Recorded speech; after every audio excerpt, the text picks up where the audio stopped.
The sky over Bougainville burns white and blue, the kind of color that hurts to look at. It's December 1943. 28,000 feet above the Pacific, the air is thin as glass and twice as cold. Inside the cockpit of a Navy F6F Hellcat, Ensign Tom Reeves, 22, fights to breathe. Frost climbs the inside of his mask. His oxygen gauge trembles on zero. He slaps the side of the regulator once, twice. Nothing. The line's frozen again. Below, a swarm of 20 Japanese Zeros rises like silver insects, sun flashing off their wings.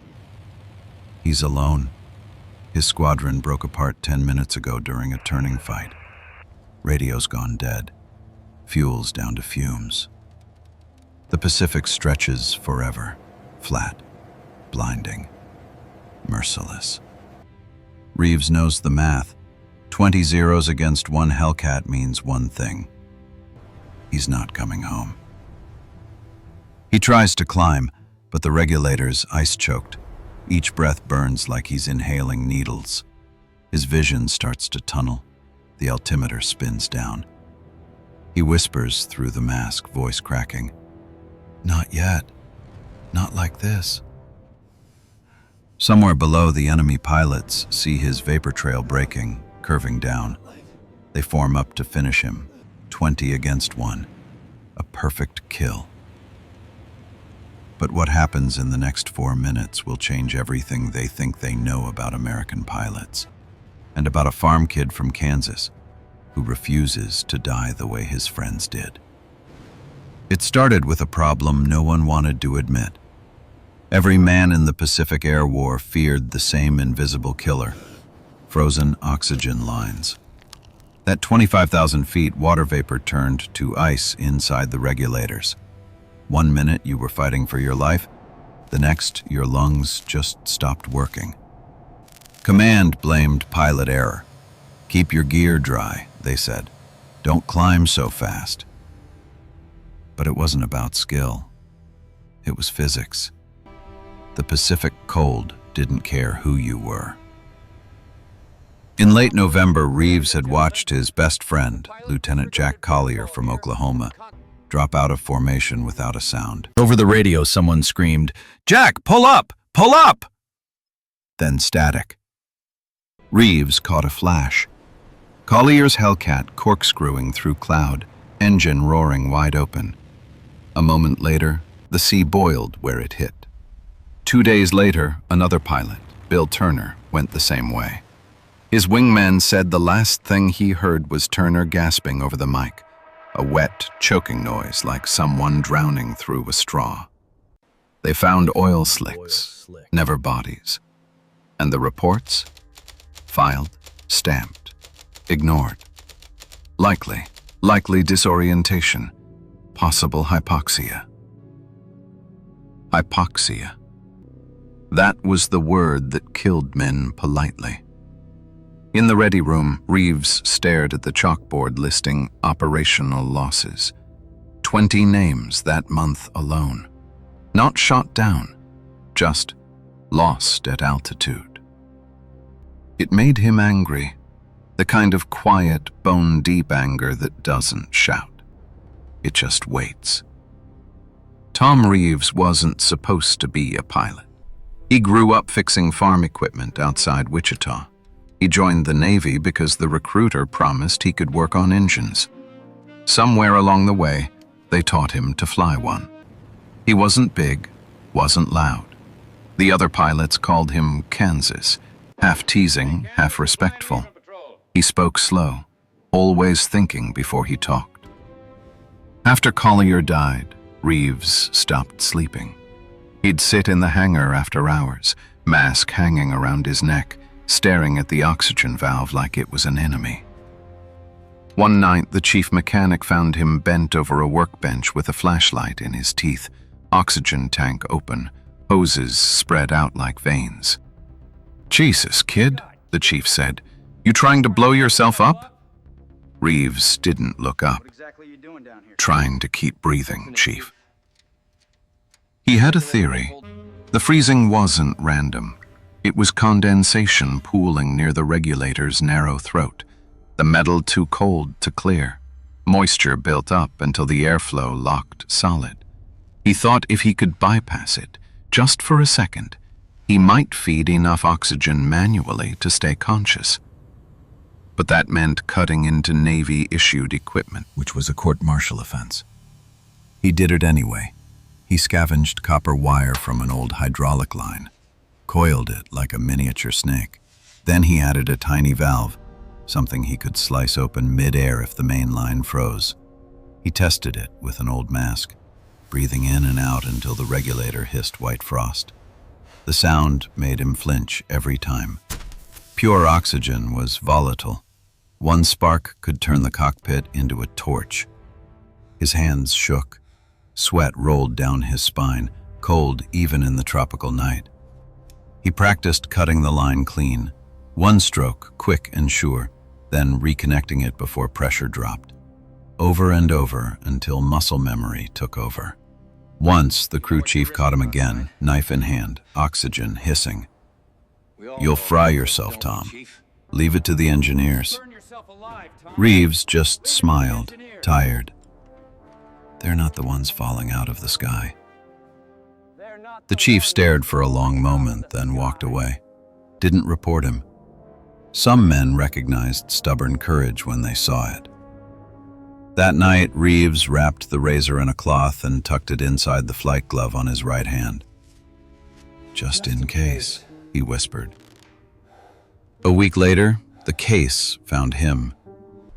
The morning briefing was simple. Patrol over the Solomon Sea, 4 Hellcats, high altitude, expected light contact. They took off from the deck of the USS Essex at dawn, engines shaking the whole carrier. By the time they reached cruising altitude, the ocean looked like an endless sheet of burnished metal.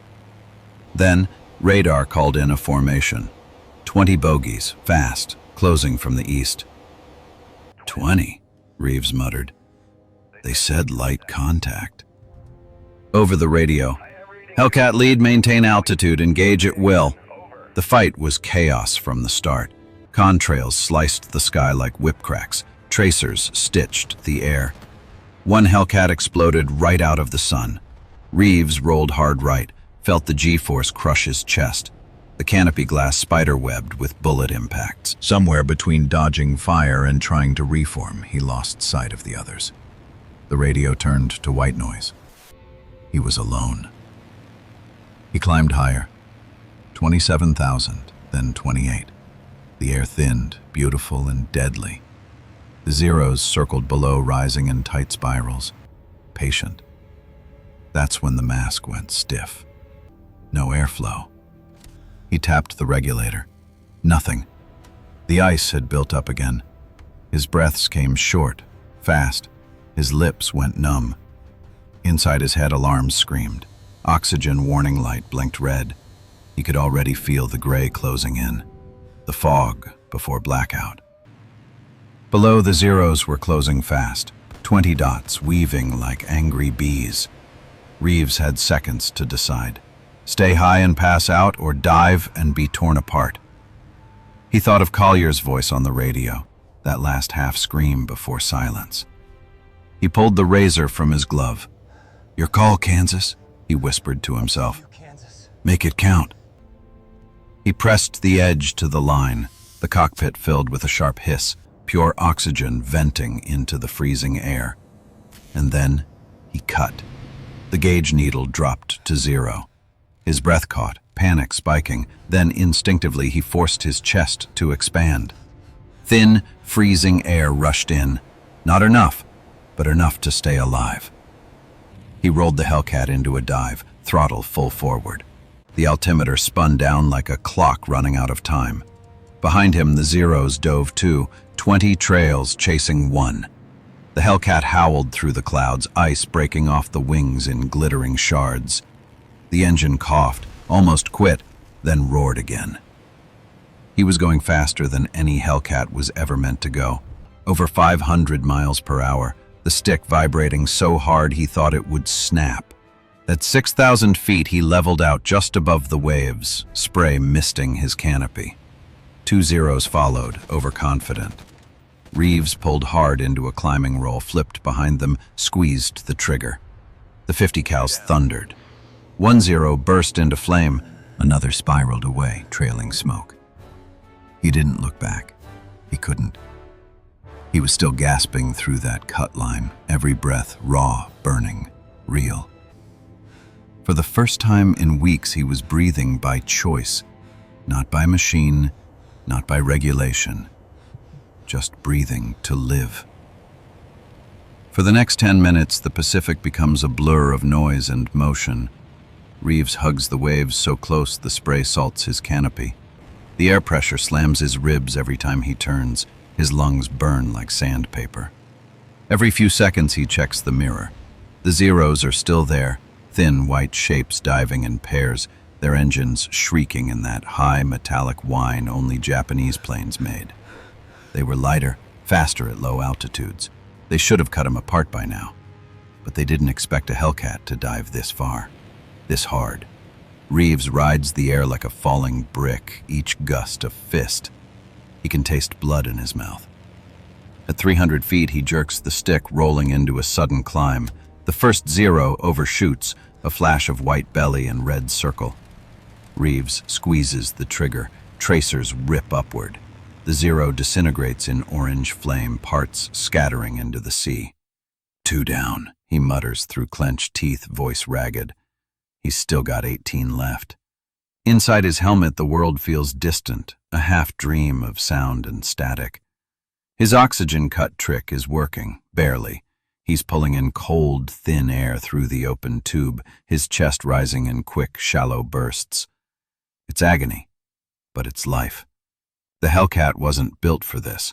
At this speed, the skin hums like it's about to peel off. Every rivet screams.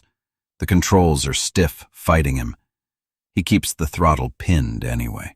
Behind him, 10 climbs too sharp, stalls, drops like a stone. Another dives wide to flank him. Reeves twists into the sun, blind for a second, then dives again. A vertical drop so steep his stomach floats. The G-force crushes him against the seat.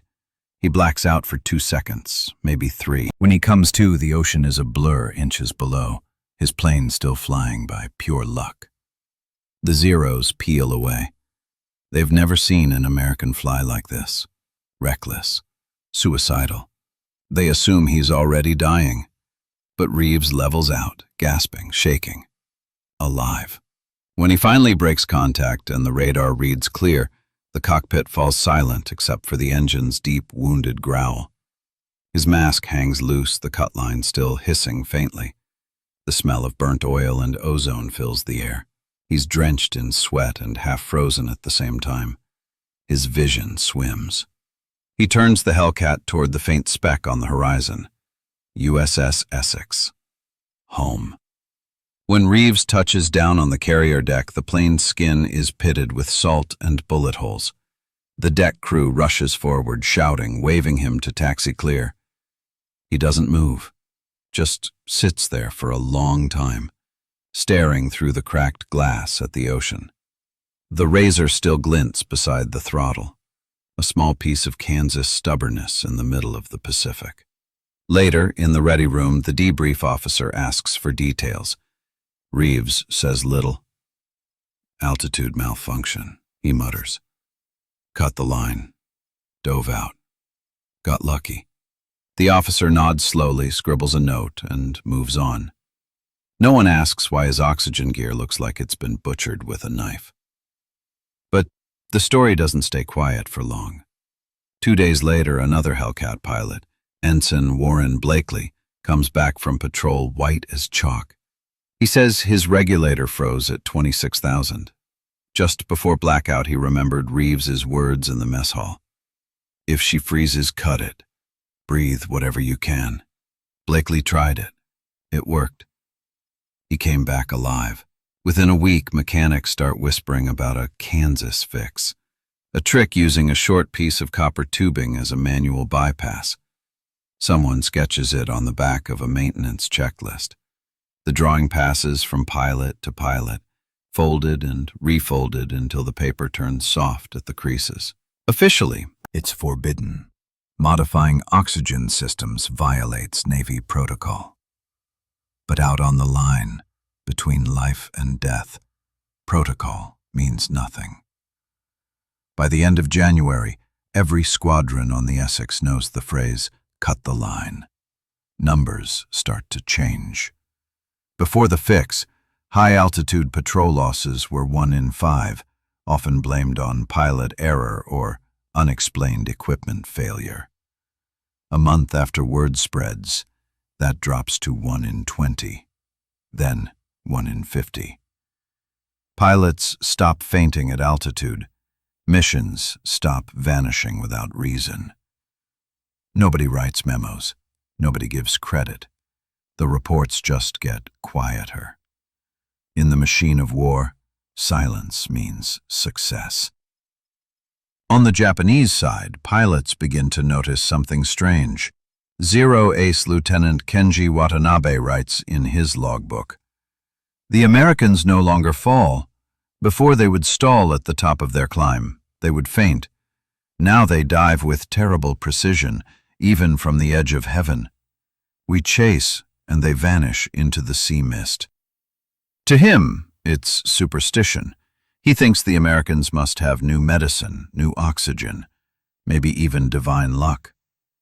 He never imagines it's just a kid with a razor and a bit of copper wire. The fix changes behavior. Dogfights go longer, higher, wilder. American pilots start pushing the Hellcat past limits engineers thought impossible. They fight where Zeros can't breathe, literally and figuratively. When command finally updates the oxygen regulator design months later, no one remembers the name of the man who started it. But every pilot who ever cut that line midair, everyone who came home because of it, owes him a silent nod.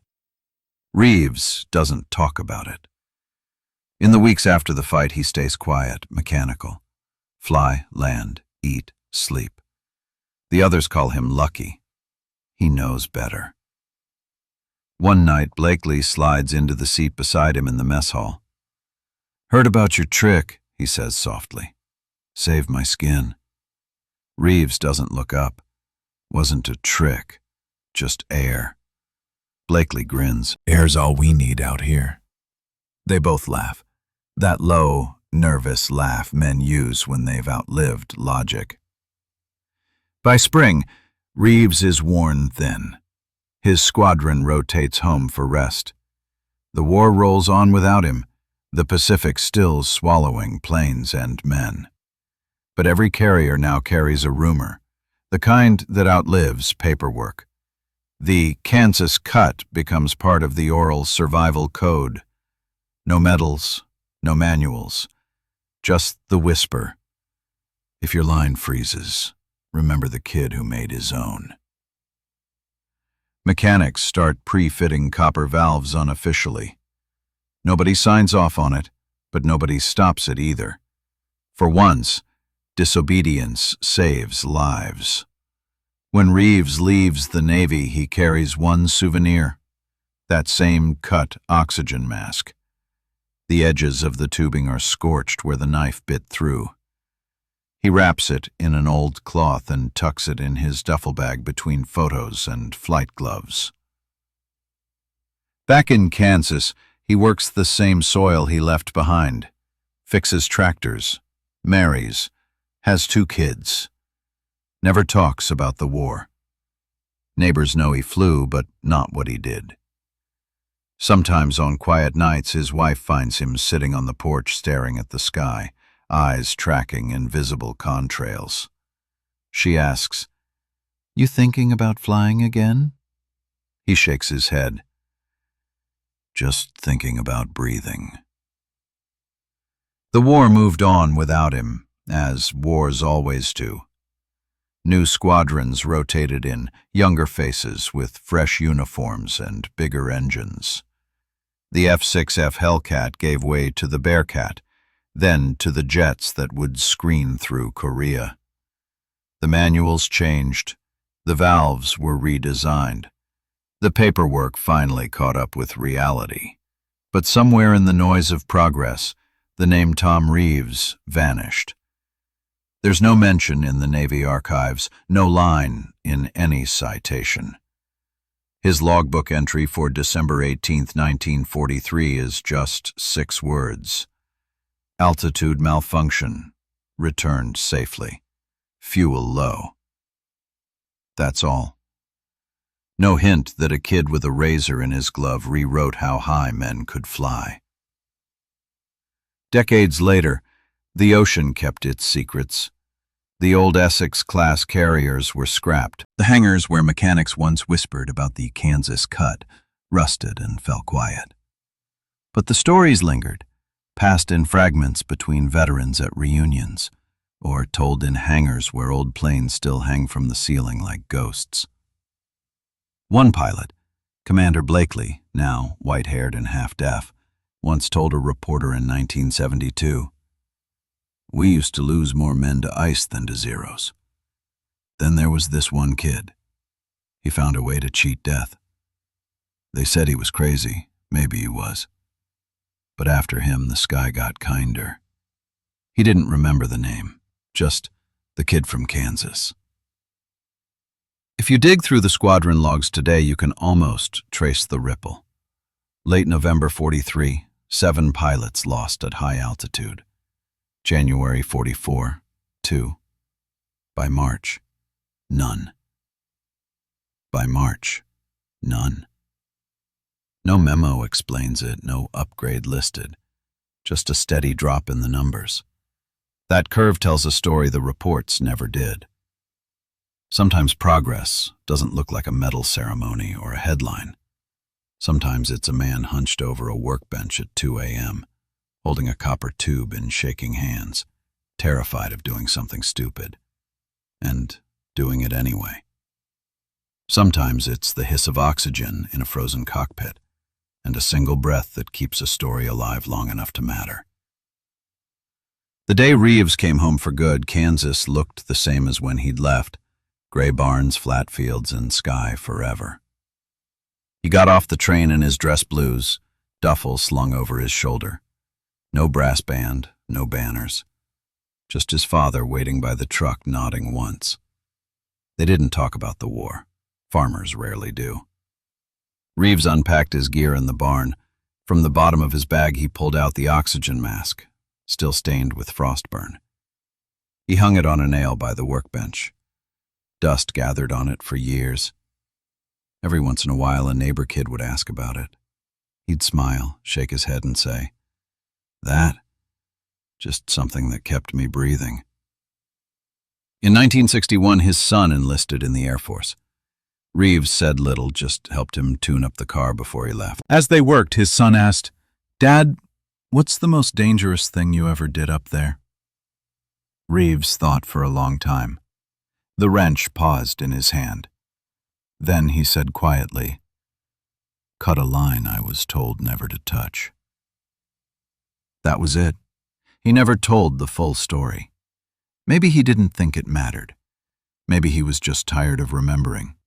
Years later, after his death, his daughter found the old flight mask in a box under the workbench. The copper wire was still looped through, dulled green with age. Inside the cloth wrapping, a folded scrap of paper, the corner of a maintenance checklist. On it, a rough pencil sketch of a valve, arrows showing airflow, and one note in small handwriting: "If it freezes, cut here." That paper is the only evidence left of the Kansas cut. No medals, no photos, just a hand-drawn map of how to stay alive. There's a kind of poetry in that, how history sometimes hides its heroes inside routine. Tom Reeves didn't win the war. He didn't command fleets or stand on podiums. But for a few weeks in 1943, he changed the air itself, turned it from an enemy into a fragile ally. And the men who lived because of him? They went on to finish missions, marry, raise families, teach others to fly. The math works out like this. One forbidden idea saved dozens of lives, maybe hundreds, and not one of them ever saw his name. Somewhere above the Pacific, the sky still holds the ghosts of those early flights. Contrails stretch and fade where boys once fell asleep forever. If you could stand on the deck of the Essex and look up, maybe you'd still see the shimmer of that impossible dive. One Hellcat streaking down through sunlight and cloud, cutting its own oxygen just to stay alive. Maybe you'd hear the echo of a young voice saying, "Not yet. Not like this." And maybe that's enough. He didn't win a medal. He won air. Enough for one more breath, one more fight. And sometimes, that's all it takes to change the war. If this story hit you the way it hit us, Tap, like so, more people hear it. Tell us where you're watching from in the comments. Our audience runs from small-town mechanics to history teachers. And make sure you're subscribed so names like Tom Reeves don't disappear.